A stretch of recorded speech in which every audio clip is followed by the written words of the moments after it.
تو ایک عورت جو ایک مرد کو 4 عورتیں جو ہے وہ جہنم میں لے کے جائیں گی، یہ مستند بات ہے؟ نہیں، یہ کوئی حدیث نہیں ہے، یہ لوگوں نے خود سے کرولری بنائی ہے. اوکے، یہ کرولری یہ بھی بن سکتی ہے کہ ایک مرد 4 عورتوں کو بھی جہنم میں لے کے چلا جائے گا، یہ بھی اس طرح کی بھی کرولری بنائی جا سکتی ہے. یہ تھیوریٹیکل بات ہے، کوئی حدیث میں اپنا جو ہے ہاں جی، ہر شخص نے اپنے اعمال کا بوجھ خود اٹھانا ہے. لیکن جو بیسک تربیت ہے جو قرآن میں ہے نا، قُوا أَنفُسَكُمْ وَأَهْلِيكُمْ نَارًا، بچاؤ اپنے آپ کو اور اپنے گھر والوں کو جہنم کی آگ سے. یعنی میری کوشش یہ ہونی چاہیے کہ میرے بیوی بچے وہ جہنم میں جانے سے بچ جائیں، میرے بہن بھائی، میرے ماں باپ، یہ میری رسپانسبلٹی نہیں ہے. میں ان کو صرف دعوت دوں گا، زبردستی نہیں کروں گا، لیکن بیوی بچوں کے ساتھ میں زبردستی بھی کروں گا. بالکل ٹھیک ہے جی. نبی علیہ السلام نے فرمایا تم میں سے ہر ایک نگہبان ہے اور اس سے اس کی رعیت کے بارے میں پوچھا جائے گا. یہ بخاری مسلم دونوں میں حدیث ہے. پھر نبی علیہ السلام نے اسے کھولا، فرمایا حکمران اپنی رعایا کے اوپر نگہبان ہے، اس سے پوچھا جائے گا. ایک مرد اپنی عورت اور بچوں کے اوپر نگہبان ہے، اس سے پوچھا جائے گا. ایک بیوی اپنے خاوند کے مال اور اولاد کے اوپر نگہبان ہے، اس کے بارے میں پوچھا جائے گا. ہر بندے کی رسپانسبلٹی ہے. اسلام میں جو خاندان کا ادارہ ہے وہ میاں بیوی اور بچے ہیں. ماں باپ کا احترام، ان کے ساتھ اخلاق سے پیش آنا، ان کے ہر ایک چیز کا خیال رکھنا، یعنی ان کی بیماری میں ان کی تیمارداری کرنا اور اس طریقے سے ان کی دیکھ بھال کرنا، ان کے کھانے پینے کا، رہائش کا، وہ اپنی جگہ موجود ہے. لیکن جو پرائمری رسپانسبلٹی ہے وہ بیوی بچے ہیں آپ کی، اور خاوند اور اس کی اولاد یہ بیوی کے لیے ٹاپ پرائرٹی ہے. تو ان چیزوں کا آپ نے خیال رکھنا ہے، تو ان کے اوپر آپ نے کرنا ہے. وہ تو ابو داؤد میں حدیث ہے، جب بچہ 7 سال کا ہو جائے اسے نماز کا حکم دو، 10 سال کا ہو جائے اور نہ پڑھے تو پھر اسے تھوڑا سا مارو بھی. ویشیوں کی طرح نہیں مارنا، ڈانٹ ڈپٹ والا معاملہ کو کان کھینچ دیا پیار سے. تو یہاں پہ آپ زبردستی والا معاملہ آ رہا ہے نا. یہ زبردستی آپ صرف اپنے بیوی بچوں کے ساتھ کر سکتے ہیں. پاکٹ منی کے اوپر کٹ لگا دیں، اس طرح کا کوئی معاملہ کر لیں. لیکن یہ ویشیوں کی طرح مارنا اور ایک آپے سے باہر ہو جانا، بعض اوقات ایسا ہوتا ہے کہ انسان مڈل ایج میں پہنچ کے کچھ زیادہ مذہبی ہو جاتا ہے. وہ کہتا ہے جی میری بیوی بھی، اس کا بس چلے تو داڑھی بھی بیوی کو رکھوا دے. تو داڑھی کے 1 منٹ بیوی کے اس نے نقاب کروانا ہے. اب پوری زندگی اس نے ایک آزادانہ زندگی گزاری ہے، تو بھئی بیوی کو بھی ٹائم لگے گا، عین ممکن ہے کہ وہ نہ کر سکے. تو یہ سب کچھ اگر شادی سے پہلے کوئی دیندار بندہ ہے، اس سے پھر شادی سے پہلے یہ ریکوائرمنٹ رکھ دینی چاہیے. بالکل. مثلا میں نے شادی سے پہلے یہ ریکوائرمنٹ رکھی تھی کہ میری بیوی برقع کرے گی. شادی سے پہلے وہ صرف چادر لیتی تھی، لیکن میں نے یہ رکھا کہ اگر منظور ہے، یہ نہ ہو کہ ادھر آ کے اس کے اوپر بم پھاڑوں میں. اوکے جی، یہ تو کمٹمنٹ نہیں ہوئی تھی پہلی بات، یہ پہلے کرنی چاہیے.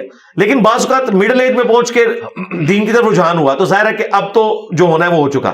تو اس میں پھر بیویوں کو ٹائم دیں، کوشش کریں کہ وہ آ جائیں، لیکن اس کو بنیاد نہ بنائیں کہ لڑائی جھگڑا اور طلاق تک نوبت چلی جائے. یہ نہیں ہونا چاہیے. بالکل ٹھیک ہے علی بھائی. چیزیں تو بہت سی ہیں، تشنگی تو بہت زیادہ ہے. دوبارہ کبھی ہم کوشش کریں گے کہ ہمارا بھی جو ہے وہ 100 بندوں میں نمبر آئے، دوبارہ ہم لائن میں لگ کے واپس آنے کی کوشش کریں گے انشاءاللہ. کچھ سال ڈیڑھ میں نمبر آئے گا تو اس پہ بھی پوچھیں گے، کیونکہ رشتوں کی بات ہو رہی ہے. آج کل میں نے بہت سے ینگ جنریشن کے لڑکے لڑکی کو سنا یہ کہتے ہوئے کہ اچھا اب ہماری شادی شدی تو نہیں ہو رہی، جنت میں ملیں گے. یہ کیا کنسپٹ ہے؟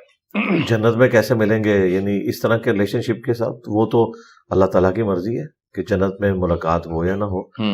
تو اگر ایک عورت کسی دوسرے مرد کی عقد میں چلی گئی ہے تو اسے اس قسم کی آفر تو نہیں کرنی چاہیے کہ تم جنت میں تو پہلا حق اسی مرد کا ہے. بالکل صحیح، جس کی وہ بیوی ہے. بالکل ٹھیک ہے. اچھا یہ بتائیے گا کہ علم الاعداد، ہاتھ دکھانا اور ستاروں کا حال جو ہے وہ پوچھنا، یہ سب اس میں سے کچھ جائز نہیں ہے؟ کچھ بھی نہیں ہے. تو سپرسٹیشس چیزیں ہیں، نہ یہ سائنس کا علم ہے اور نہ اسے علم وحی سپورٹ کرتا ہے. بالکل اس کی تو کوئی اصل نہیں ہے. اگر کوئی کہتا ہے یہ سائنس ہے تو سائنس میں تو آپ ایک تجربے کو 1000 دفعہ ریپیٹ کریں، رزلٹ ایک جیسا نکلتا ہے. یہاں تو ایک جیسا نہیں نکلتا. دنیا میں کئی ایسے لوگ ہیں جو مشہور ہیں اور ان کے ہاتھ پہ شہرت کی لائن بھی نہیں ہے، تو ان کا تو رول فیل ہو گیا. اگر یہ سائنسی علم ہو تو ہمیشہ ہی ایسا ہو. ستاروں والا معاملہ تو اتنا خطرناک ہے کہ بخاری مسلم میں حدیث ہے، غزوہ خیبر کے موقع پر نبی علیہ السلام نے ایک دفعہ فجر کی نماز پڑھائی. اس رات بارش ہوئی تھی، تو آپ نے سلام پھیرنے کے بعد صحابہ کی طرف متوجہ ہو کے کہا کہ جانتے ہو ابھی ابھی تمہارے رب نے مجھ سے کیا فرمایا کہ 2 طرح کے لوگوں نے آج صبح کی ہے. ایک وہ لوگ ہیں جنہوں نے اللہ تعالیٰ پر ایمان لاتے ہوئے اور ان ستاروں پہ کفر کرتے ہوئے صبح کی ہے، جنہوں نے یہ کہا کہ یہ بارش اللہ کی وجہ سے ہوئی ہے.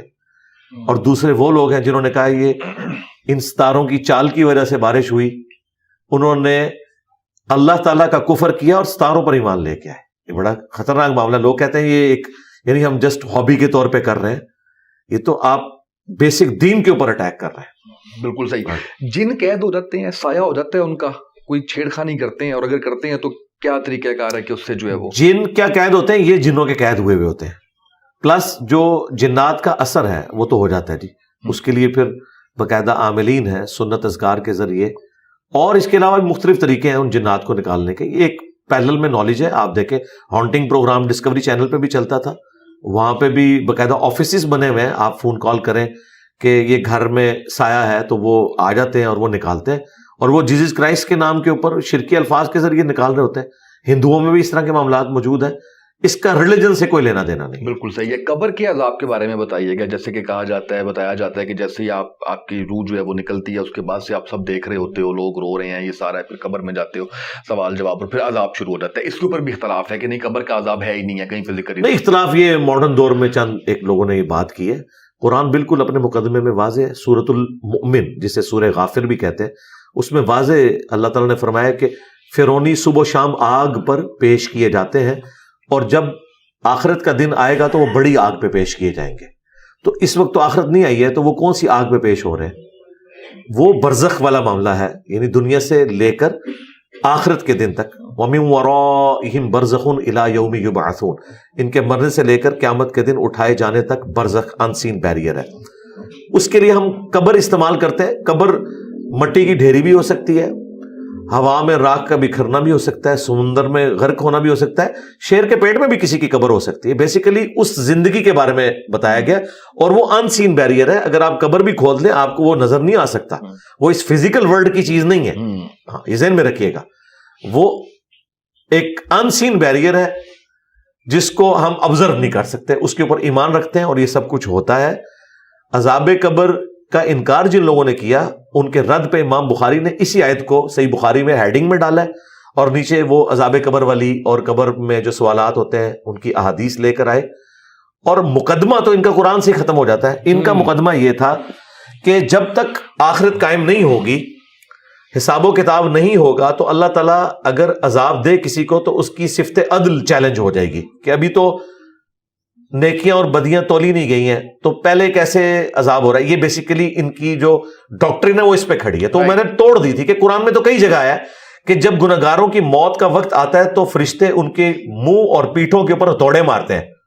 تو تمہاری ڈاکٹرین میں مانوں تو موت کے وقت ایک فاسق شخص کو پٹائی تو نہیں کرنی چاہیے, کیونکہ آخرت کا دن تو نہیں آیا. وہ عذاب کیوں آ رہا ہے اس کے اوپر؟ بالکل صحیح. اس طریقے سے دنیا میں بھی سورہ سجدہ میں آئے کہ ہم دنیا کی زندگی میں بھی لوگوں کو عذاب دیں گے تاکہ وہ آخرت اورینٹڈ ہو جائیں, اللہ کی طرف پلٹ آئیں.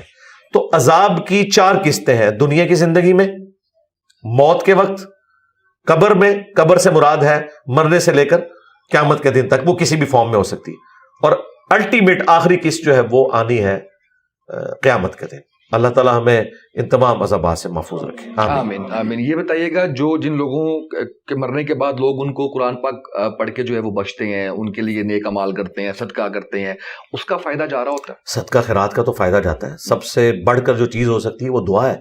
قرآن میں اللہ تعالیٰ نے اہل ایمان کی نشانی بتائی ہے, ربنا اغفر لنا ولاخواننا الذین سبقونا بالایمان. اہل ایمان وہ ہیں جو اپنے سے پہلے لوگ دنیا سے جا چکے, ان کے لیے دعائیں مغفرت کرتے ہیں.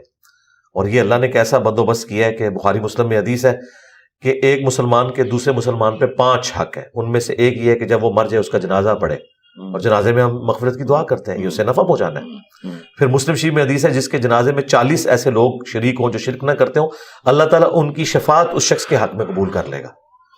پھر ابو داؤد میں حدیث ہے جب اپنے بھائی کو دفنا چکو تو اس کی قبر پہ کھڑے ہو کر اس کی قبر کے سوالات کی استقامت کے لیے دعا کرو. پھر صحیح مسلم میں حدیث ہے کہ حضرت عمر بن عاص نے کہا جب میں مر جاؤں تو میری قبر پہ اتنی دیر بیٹھے رہنا جتنی دیر ایک اونٹ کو نہر کر کے اس کا گوشت تقسیم کیا جاتا ہے, یعنی 2 سے 2.5 گھنٹے, تاکہ میں قبر سے مانوس ہوں اور اللہ تعالیٰ کے آئے ہوئے فرشتوں کو جواب دوں. ایک صحابی کہہ رہے ہیں, تو ان کا تو یہ عقیدہ تھا کہ اسی قبر میں سوالات ہوتے ہیں اور اس سے فائدہ بھی ہوتا ہے. پھر مسلم شریف میں باقاعدہ حدیث ہے جو آپ نے قبرستان جا کے دعا مانگنی ہے, السلام علیکم اہل الدیار من المؤمنین والمسلمین وإنا ان شاء اللہ بکم للاحقون نسأل اللہ لنا ولکم العافیہ. جو یہاں پہ مومنین اور مسلمین دفن ہو تم پر سلام ہو، عنقریب ہم بھی مر کے تمہارے پاس آنے والے ہیں، ہم اپنے لیے اور تمہارے لیے اللہ کے حضور عافیت کا سوال کرتے ہیں۔ اور پھر جو صدقہ ہے وہ تو پہنچنا ہی پہنچنا ہے۔ مسلم شریف میں حدیث ہے کہ میت کو سوائے 3 چیزوں کے کسی چیز کا نفع نہیں پہنچتا۔ نمبر 1، جو اس نے صدقہ جاریہ کیا اپنی زندگی میں، ظاہر ہے اس کا ہے، اس کے مرنے کے بعد بھی جاری ہے، کسی نے کوئی کنواں کھدوا دیا اسے ثواب ملے گا۔ اسی طریقے سے دوسرا علم کی بات، جس طرح امام بخاری امام مسلم نے کتابیں لکھی ہیں، ان کو آج تک ثواب مل رہا ہے۔ تیسرا نیک اولاد، وہ خود صدقہ جاری ہے، اس کی دعائیں، اس کے اعمال کا آٹومیٹکلی ثواب ماں باپ کو پہنچتا ہے۔ وہ ماں باپ کی انویسٹمنٹ ہے، ماں باپ زندہ ہوں یا مردہ ان کو ثواب ملنا ہی ملنا ہے۔ بخاری میں سنن نسائی میں حدیث ہے، ایک صحابی سعد ابن عبادہ کہتے ہیں کہ میں سفر پہ تھا، میری والدہ فوت ہو گئی، تو میں نے نبی علیہ السلام سے واپسی پہ پوچھا کہ یا رسول اللہ میری والدہ فوت ہوگی، کیا میں ان کی طرف سے اگر صدقہ کروں تو انہیں ثواب ملے گا؟ تو نبی علیہ السلام فرمایا ہاں ملے گا۔ تو انہوں نے ایک کنواں کھدوایا، اس کنویں کا نام ہی پڑ گیا ام سعد کا کنواں۔ تو اصال ثواب کی مختلف فارمز ہیں، لیکن یہ قرآن خوانی، یہ بخشنا، یہ والا معاملہ نہیں۔ ایک نیا آج کل سننے میں مل رہی ہے بات کہ حقوق العباد جو ہے ان کا خیال کرو، حقوق اللہ اللہ معاف کر دے گا، اس بارے میں ضرور بتائیے گا۔ اور حقوق العباد کے حوالے سے بھی یہ کہ آپ کو ہدایت مل گئی، کچھ 40 سال کی عمر میں جا گئی، کوئی پرانی چوری یاد آ گئی، جھوٹ کسی کے ساتھ یاد آ، کسی کا دل دکھایا ہوا ہے، بندہ ہی نہیں ہے موجود، نہ آپ کو پتہ ہے نہ کوئی رابطہ ہے، کفارہ کیسے ہوگا؟ اس کا کفارہ تو پھر یہی ہے کہ اس کے لیے دعائے مغفرت کرے، اس شخص کی طرف سے صدقہ اور خیرات کرے، تاکہ قیامت والے دن جب اس کے نامہ اعمال میں وہ نیکیاں جائیں اور وہ دیکھے کہ آپ نے اس کے لیے کیا ہے، پھر اللہ تعالیٰ کو وہ ریکویسٹ کر دے گا کہ میں اسے راضی ہوں۔ تو یہ آپ ایفرٹ پٹ کریں اس کے لیے۔ باقی یہ جو راگ الاپنا کے حقوق العباد جو ہے وہ اللہ تعالیٰ معاف نہیں کرے گا، حقوق اللہ معاف کر دے گا، ایک اس کا اسپیکٹ جو ہے وہ بالکل نان سینس ہے۔ حقوق العباد بھی حقوق اللہ ہی ہیں، یعنی یہ ماں باپ کا حق جو رکھا ہے وہ اللہ ہی نے رکھا ہے، انڈائریکٹلی تو وہ بھی حقوق اللہ ہی ہے۔ اس میں سے بعض اوقات لوگ یہ نظر نکال رہے ہوتے ہیں کہ ٹھیک ہے نماز روزے کا کوئی فائدہ نہیں، حج کا کوئی فائدہ نہیں، آپ ماں باپ کی خدمت کر لیں، بچوں کا خیال رکھ لیں۔ بھائی اس طرح تو نہیں ہے، قرآن تو ایسا نہیں کہتا۔ قرآن تو ٹوٹیلٹی میں بات کرتا ہے۔ جس طرح ایک پرندے کے لیے 2 پر ہیں، اس طریقے سے دین 2 چیزوں کے اوپر کھڑا ہے، حقوق اللہ اور حقوق العباد، بلکہ ہر چیز اللہ نے جوڑوں کی شکل میں پیدا کی ہے۔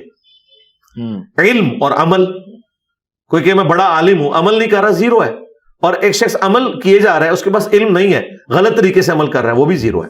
تو یہ دونوں چیزیں پیرلل میں چلتی ہیں۔ اس طریقے سے حقوق اللہ اور حقوق العباد دونوں پیرلل میں ہیں، لیکن اس کا ایک پہلو درست بھی ہے کہ حقوق العباد والا معاملہ زیادہ سینسٹیو ہے۔ وہ اللہ نے اپنی ڈیسٹنی میں خود مقرر کیا ہے یہ چیز اپنے اوپر کہ یہ میرے بندے معاف کریں گے۔ صحیح بخاری میں حدیث ہے، جس نے دنیا میں کسی کے ساتھ اگر کوئی زیادتی کی ہے، کوئی لین دین کا مسئلہ ہے، یہیں پر طے کر لو، آخرت میں تمہیں نیکیاں دینی پڑے گی۔ اور مسلم شریف میں حدیث ہے، صحابہ کرام سے آپ نے فرمایا جانتے ہو مفلس کون ہے؟ صحابہ نے کہا کہ ہم تو اسی کو مفلس سمجھتے ہیں جس کے پاس دنیا کا متاع نہ ہو۔ آپ صلی اللہ علیہ وآلہ وسلم نے فرمایا میری امت کا مفلس وہ ہے جو آخرت میں اس حال میں آئے کہ اس کے نام اعمال میں پہاڑوں کے برابر نماز روزہ حج زکوٰۃ کی نیکیاں تھیں، لیکن اس حال میں آیا کہ دنیا میں کسی کو مارا، کسی کو پیٹا، کسی کا خون بہایا، کسی کا دل دکھایا۔ اب وہ ایک ایک کر کے اللہ کے پاس آئیں گے اور اس سے اس کی نیکیاں لینا شروع کر دیں گے، کیونکہ آخرت کی کرنسی نیکیاں ہیں، حتیٰ کہ اس کا نام اعمال خالی ہو جائے گا۔ ابھی بھی کچھ لوگ باقی ہوں گے جس کا بدلہ پھر اللہ تعالیٰ اس فارم میں دے گا کہ اللہ تعالیٰ فرمائے گا کہ اس کی نیکیاں تو ختم ہو گئی ہیں، اب تمہارے گناہ اس کے نامہ اعمال میں ڈالوں گا، اور وہ پہاڑوں کے برابر نیکیاں نماز روزہ حج زکوٰۃ کی رکھنے کے باوجود جہنم میں چلا جائے گا۔ پھر نبی علیہ السلام نے اینڈ پہ فرمایا کہ میری امت کا مفلس یہ ہوگا۔ لیکن اس سے نماز روزہ حج زکوٰۃ کی اہمیت کم نہیں ہوتی، یہ بتایا جا رہا ہے کہ اس کے ساتھ یہ بھی ضروری ہے۔ لوگ دوسری طرف چل پڑتے ہیں، ہم لوگوں کو بتاتے ہیں کہ بھائی اللہ تعالیٰ چھوٹی سی بات پہ پکڑ سکتا ہے۔ یہ کہتے ہیں جی بخاری مسلم حدیث ہے، ایک بدکار عورت تھی اور اس نے ایک کتے کو اپنے موزے میں پانی پلایا، اللہ نے بخش دیا۔ بھائی یہ ایک واقعہ ہے اللہ کی رحمت کا، یہ نہیں اللہ نے فرمایا کہ جو بدکاری کرے اس کے بعد کتے کو پانی پلا لے تو میں بخش دوں گا۔ یہ بتایا گیا کہ اللہ کی رحمت سے نا امید نہیں ہونا۔ اسی بخاری مسلم میں لکھا ہے کہ ایک نیک عورت تھی، اس نے ایک بلی کو قید کر دیا، وہ بھوکی پیاسی مر گئی، وہ جہنم میں چلی گئی۔